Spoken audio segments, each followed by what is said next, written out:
Order! Order! You are an incorrigible delinquent at times. Behave yourself, man!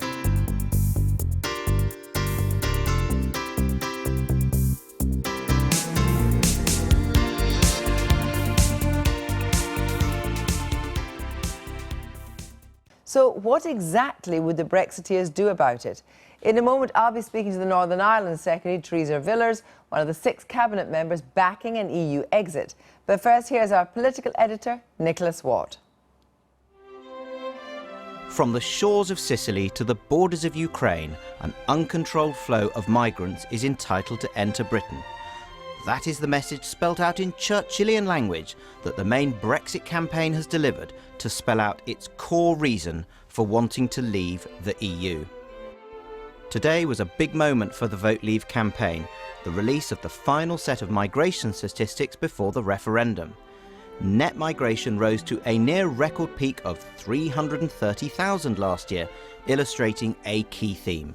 Until the UK takes full control of its borders, it will fail to meet the government's target of reducing net migration below 100,000. The blue line shows that the greatest proportion of EU migration is from older member states who were part of the club before the Big Bang expansion in 2004. The yellow line shows the 8 Eastern European countries that joined in 2004, while the red line shows Romania and Bulgaria, which joined in 2007. One senior Brexit figure believes that wherever they are coming from, the numbers must fall. I suspect the right number will be in the tens of thousands, somewhere between the low tens and up to about 100,000. I find it hard to imagine a circumstance where it would be beneficial to Britain to have many more than 100,000 a year. But you have to let the economy drive that. The Vote Leave campaign is focusing heavily on immigration in the final phase of the campaign to get its vote out. This recent poll showed that a full 58% of the electorate believe that immigration would fall if the UK left the EU.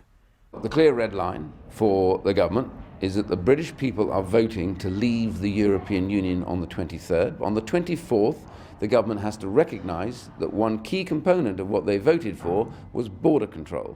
So whatever else we discuss and negotiate with the European Union about whatever kind of arrangements over trade, border control is our red line, and that is exactly what they voted for. Vote Leave has ambitions that go way beyond June the 24th. The campaign hopes that by gaining full control of the UK borders, the government of the day would be able to achieve something unprecedented in the modern era: consent for immigration. One Vote Leave source told me he dreams of the day when he'll be able to stand up in Parliament and make the case for higher immigration on the basis that the UK alone would be setting the limits.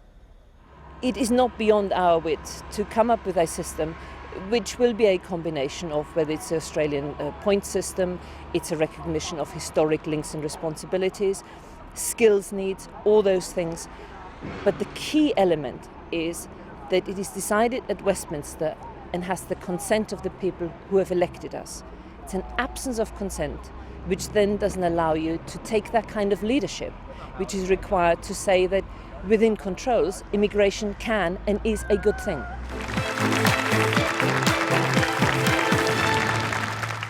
Tonight, the first official debate of the campaign was held in Glasgow, with immigration to the fore. Are you saying if Britain votes to leave, there would be visas or not? No, Right. Victoria, we just don't know. We just don't know. Because we have a Prime Minister who has said there is no plan B. He's not presented a single bit of detail as to what happens if we vote to leave, and he's left it all completely open. These exchanges highlighted the need to tread carefully on such a sensitive subject. Think of immigration as a lily pad, I was told, which allows the Vote Leave frog to jump into less contentious areas, such as pressures on the NHS. In a way that appeals across the political spectrum, they believe they have a path to victory. Nick Watt, well, I'm joined now by the Northern Ireland Secretary, Theresa Villers, who wants to see the UK leave the EU. Theresa Villers, good evening.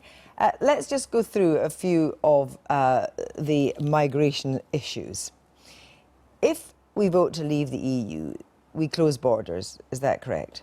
Well, we'd still have immigration if we vote to leave the EU. The difference would be that the people we elect to Westminster would control our borders and decide our immigration system. But of course, immigration would continue. Immigration will continue, but would it continue? Would there be fewer people? Do you agree with the David Davis point that we'd be looking maximum 100,000 a year? It gives us the chance to bring the current numbers down. So that's the idea. Without taking control of immigration policy again, we've really got no chance of getting a grip on the current numbers. So basically, you think the numbers are too high? I think they are too high, yes. We obviously have a manifesto commitment to get them down under 100,000. So let's say that the economy is doing extremely well and you need workers, and you need workers from all over the world. And if you needed 330,000 workers, you'd be happy to have 330,000. If you needed 350,000, you'd be happy to have those.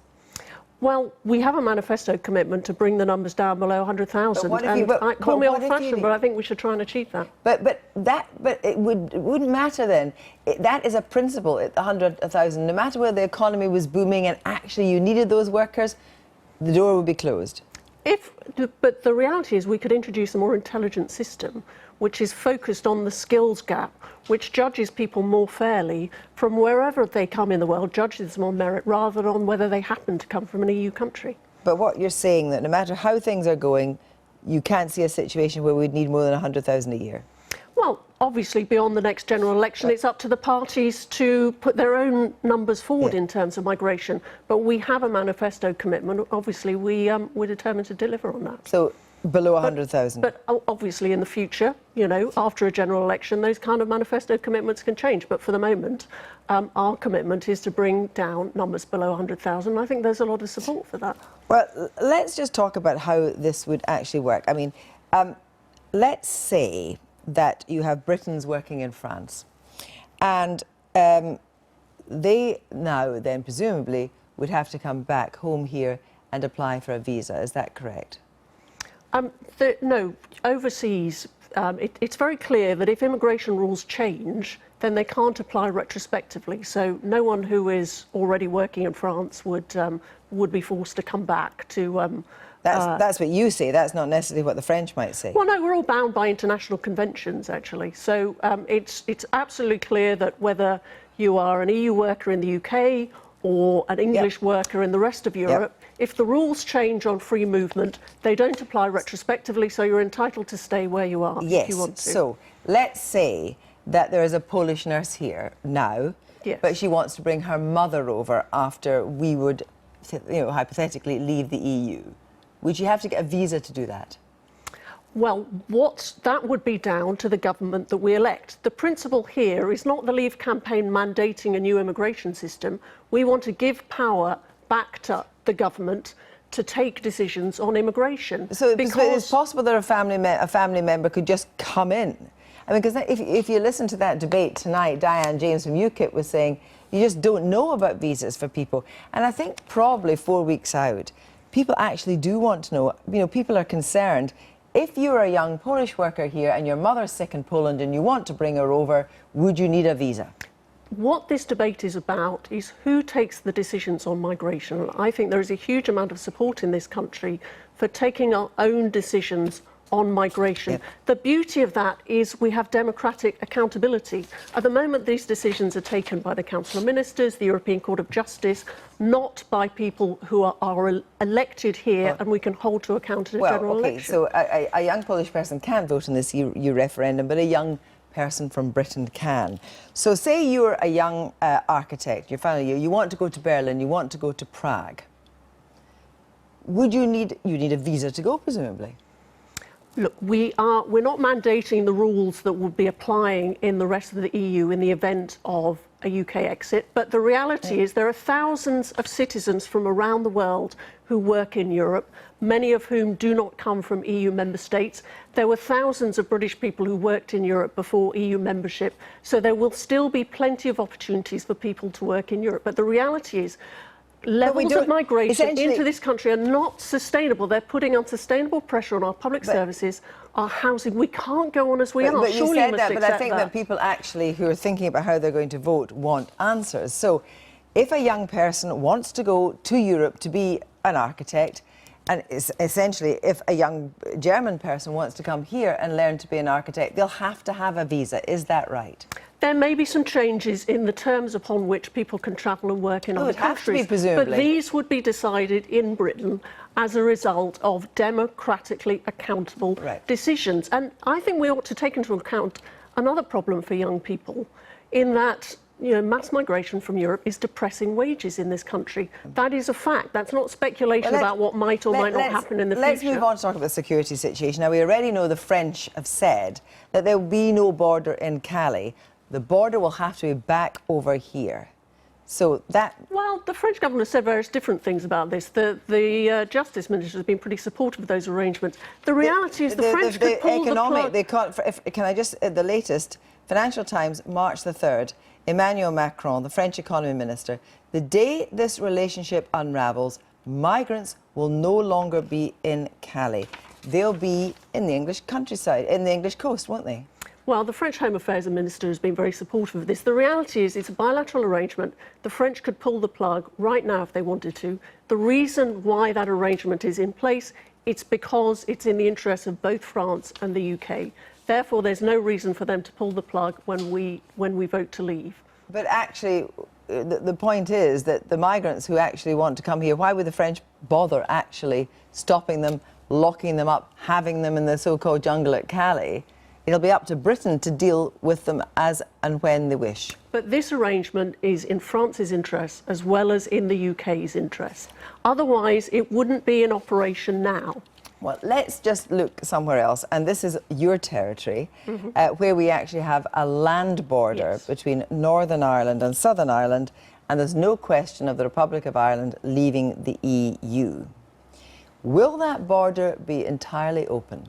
I would say it will be entirely open. We had a common travel area allowing free movement of people between the Republic of Ireland and the United Kingdom ever since the creation of the Irish state 100 years ago. But the difference is, at the creation of the Irish state, there wasn't free movement of peoples in the rest of the EU. So, when you say I would say, in your view, should there be an open border between Northern Ireland and Southern Ireland? Definitely. The common travel area survived a civil war, a world war, and 30 years of the trouble. It'll survive Brexit as well. So, theoretically, any member from a European state could come to Southern Ireland and go straight into Northern Ireland, straight into the United Kingdom. There is nothing to stop them doing that. Well, the common travel area gives rights to Irish citizens, which would be absolutely maintained in the event of a Brexit vote. No, I don't mean Irish citizens. I don't mean Irish citizens. I mean other people who wish to enter the UK can simply do it through the Northern Ireland, Southern Ireland open border. Well, there would be certain risks to be managed in retaining an open border in the event of a Brexit vote, but very similar risks already occur and are appropriately managed through cooperation between the immigration authorities in Ireland. What are those risks? Well, individuals coming into Ireland who may not have an entitlement to come into the UK. So those risks occur today.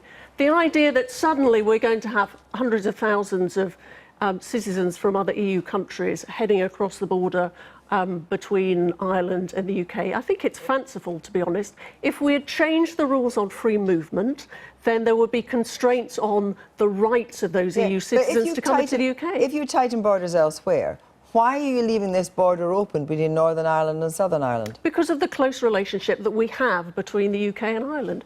Because that open border has served us very well for 100 years, there's no need to scrap it. And it's important for border areas of Northern Ireland in particular that we keep it. Let's move on now, because in the kind of last hurrah before Purdah, the last piece of Treasury analysis, the Treasury analysis is that people will be worse off in terms of their pensions between £220 and £330 a year if we leave the EU. Now, you're the former shadow chief secretary to the Treasury. Is that a reasonable assumption? No, I don't believe that it is. And I don't believe people are taken in by what are not neutral reports. And after all, we can trade these forecasts sort of from here until referendum day. But the last time the Treasury predicted a shock in the way that they're doing at the moment was when we were members of the ERM. They said that there was going to be an inflation rush and the economy would crash if we left the ERM. The opposite was the truth. Inflation came down, interest rates came down, we had over a decade of economic growth. They were wrong then, and they're wrong now on this economic shock point. Teresa Villas, thank you very much for joining us. I've been getting